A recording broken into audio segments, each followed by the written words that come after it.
Hello everyone, how's it going? I am recording this lecture on memorization at about midnight on a Sunday because I just got back from a storytelling show and I went through the exact process that I'm going to ask you to go through in preparation for your special occasion speeches. So I'm going to go over exactly how to memorize, and then I'm going to talk to you about a few things that might come up and how you handle them, okay? So let's get started. So first of all, the way you start down the memorization road is you got to write the speech. Write the speech. Get it into final edit form, right? So you've written it, you've timed yourself, you've edited it a few times, you rewrote it, you got it all ready to go, and now it is in its final draft. Perfect. So I want you to type it up, and I want you to print it out. Now, before you move on to the next phase, I want you to pause this video and I want you to go to Facebook or go to this week's module, and I want you to look for the article about memorization and taking notes. So there's a lot of research lately that talks about the correlation between actually writing notes and how your brain processes that information, how it accepts the knowledge and how it retains the knowledge. So I want you to go read it. It's super fascinating to learn how this works. And it does seem old school, right? But when it comes to retention, it's amazing. And that's exactly what we're going to do for memorization. All right, so go read that, come back and press play. Okay, so you're back. So this is what I want you to do. Now that you've printed out your typed final draft, I want you to go get a piece of paper and a pen, and I want you to bring it back here. And what I want you to do is I want you to write your speech by hand as one continuous monologue with no punctuation except periods. Okay, now let me explain why. You might have opened your speech or you have a question at some place in your speech and you've used a question mark. No problem. You're going to ask a question, you're going to use a question mark later. Right now, I want you to just memorize the words and get them buried, but not pre-plan how you're going to say anything. Right? I want you to plan that right now. That's later. Right now, I want you to just write it out as one continuous monologue with only periods, and then I want you to memorize it by rote. So do you remember that exercise that I had you do in class when you got in two lines and faced each other, and then you repeated words to one another like a zombie? Okay, that's by rote. So I want you to memorize this special occasion speech like that, like a zombie. So you've written it all out, and then what you do is you're going to memorize it. Now, listen, about 75% of the way through memorization, you're going to be like, I cannot shove another word in my brain. It is not going in there. It is not going to happen. It will happen. Just shove those words into your brain. Put them in there, right? And this is how you do it. You may be able to chunk it out. Sometimes you can memorize in 5 to 7 sentences at a time. Sometimes you got to do 2 or 3 lines at a time, and sometimes you do 1 line at a time. And you'll also find that throughout the document, there are some parts that just, boom, you memorize it like that, and others where you really have to work at it. Okay, that happened to me with my story also. It happens. It's natural. All right, so let's just say for the sake of argument that you need to do 1 line at a time.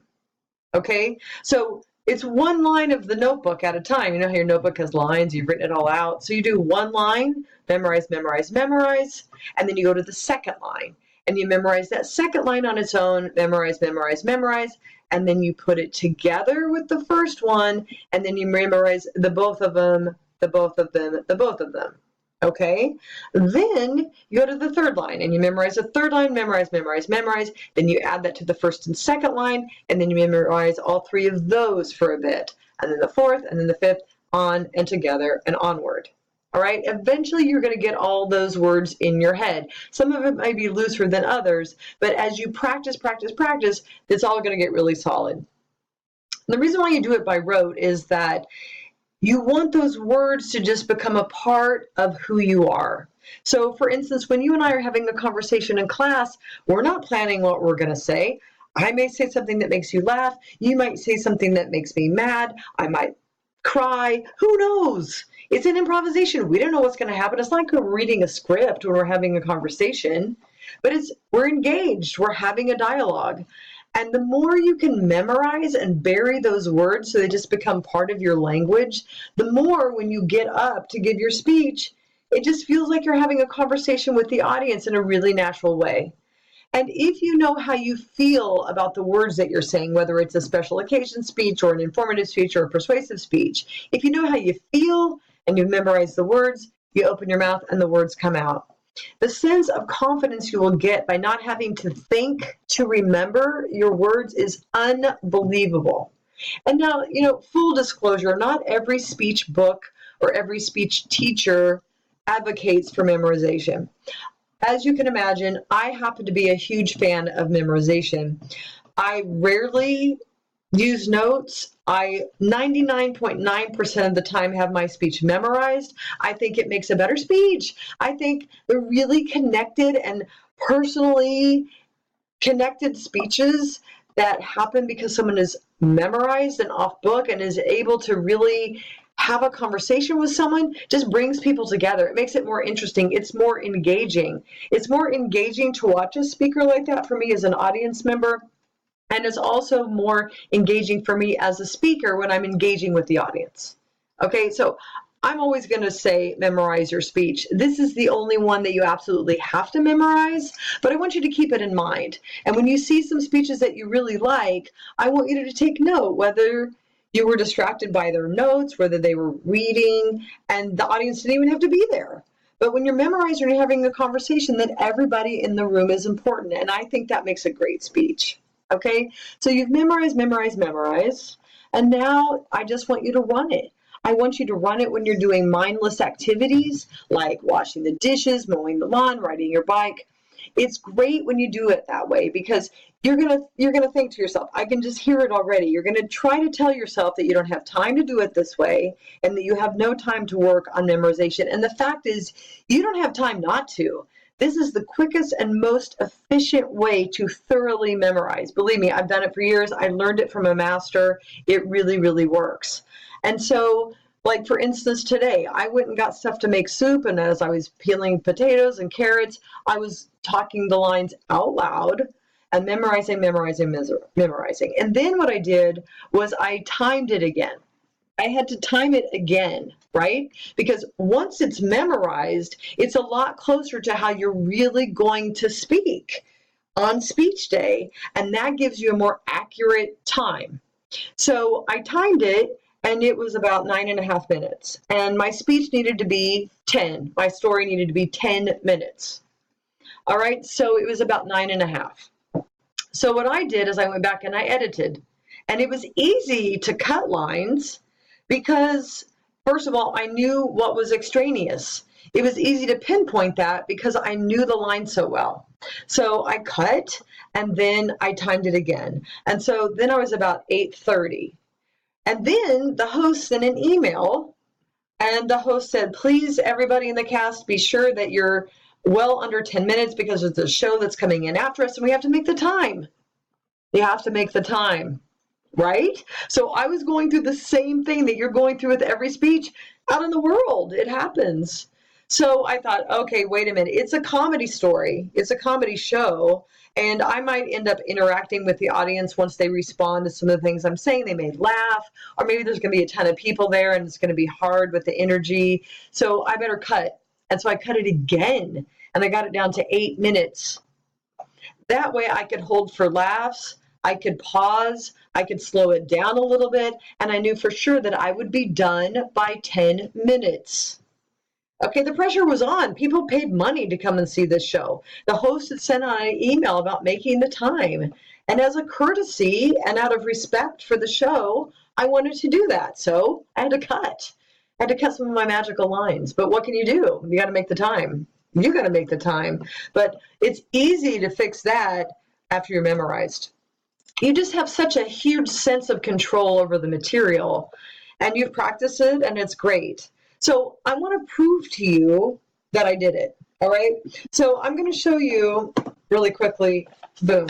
Okay. It's like there. You can see that it's typed. Okay. It's in SFS, so I can't tell you what it says. So, but I will show you that I have 3 pages typed, Verdana 12. right? That's what I use because it's easy to read. All right, so I did that. Then I have this little notebook, okay? You can see there's lines on it. Okay, so here's my little notebook, and I usually use this size of notebook because it's easy to manage, and then the lines aren't very big. So if you're chunking it out 2 or 3 or 5 lines at a time, you really move fast because they're small, and your brain's already taken a picture of it, just like that article says. And I've written it out loud, and so here I go. Right? And what I mean by writing it out loud is that as I wrote it and edited it, I kept every section, kept reading it out loud. That was prior to memorization. So I was actually writing it out loud also. So I've written it out loud, I've memorized it, I've written it down.